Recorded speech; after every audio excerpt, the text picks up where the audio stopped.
Go. Hi, my name is Alana Lombardi, and today I'll be discussing effective teaching methods for hearing impaired students.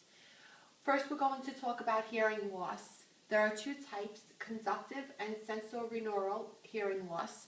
Conductive hearing loss is when there's damage or obstruction in the outer ear or middle ear that affects sound waves coming in through the hearing canal. Then there's sensorineural hearing loss, which is damage in the inner ear or auditory nerve. Hearing loss can occur as early as birth and can continue on through the rest of your life, and it can vary from mild to profound damage. Mild damage being only soft or distant speech is hard to understand. Profound is when you are classified as clinically deaf. So when teaching students that are hearing impaired, there's a few techniques within the classroom that you should be familiar with.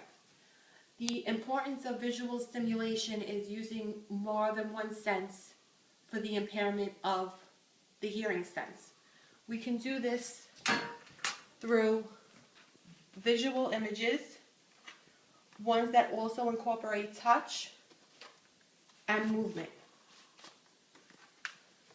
Also through picture books that have word association with number association. There's color and images and words so that if the child cannot hear, they can read and associate objects with their meaning.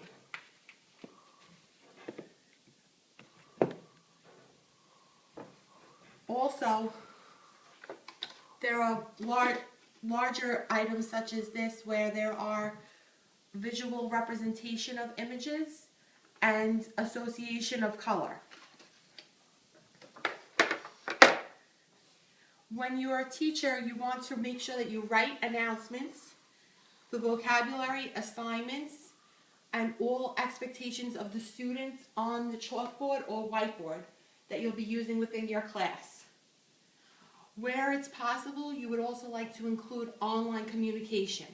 We can do this through things such as the iPad or laptop computers, depending on the access your students have to these uses of equipment. Within the classroom, you always want to give handouts or printed matter.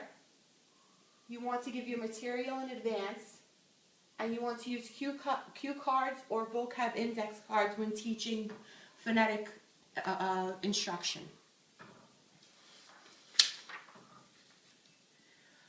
When you're going to teach a student, you want to make sure that you're implementing effective communication techniques as well. So the most important thing is to stand in one place in front of your chalkboard, your whiteboard, overhead projector. You don't want any distractions on your face. You want to make sure you're exaggerating your words, and you want to make sure that you've got the student's attention before you begin the lesson. Also, you want to make sure that you're directly facing the student, making eye contact, and avoid speaking while writing on the board. So when you're teaching, you want to implement your lesson and then highlight key points without talking and not facing your student. You should avoid drinking or chewing or any distraction near your face when working with hearing impaired children, and you want to rephrase or repeat significant points that you want the children to understand. You have to pause after asking any questions, make sure all concerns are addressed, and also make sure that the environmental surroundings are appropriate for your teaching. You want to make sure you have good lighting.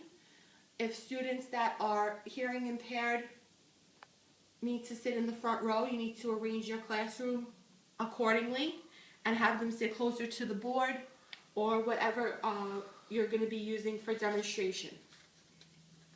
You should also reduce any type of background noise. Children with hearing impairment shouldn't sit near the door or any other type of distraction such as windows, and you want to make sure that there's no other noises going on throughout the classroom. You can also use caption DVDs and videos to provide a written transcript and representation of course materials, so that way if you are in an inclusive classroom, you can address general and special education. Also, it is important to be sensitive to the child's needs and responsive when working with them, because every child has different types of hearing loss. So you want to make sure that you're addressing all of their specialized and individualized requests. Also, you want to make sure that you're including any type of equipment or other considerations. They might be overhead projectors, hearing aids. Some classes may also include an interpreter or note taker for children that are severely hearing impaired. So this is a basic overview of teaching hearing impaired students. Of course, there's more in depth based on the significance of the hearing loss, but these are general curriculum advisement that you can use in your course. And I look forward to working with you soon. Thanks.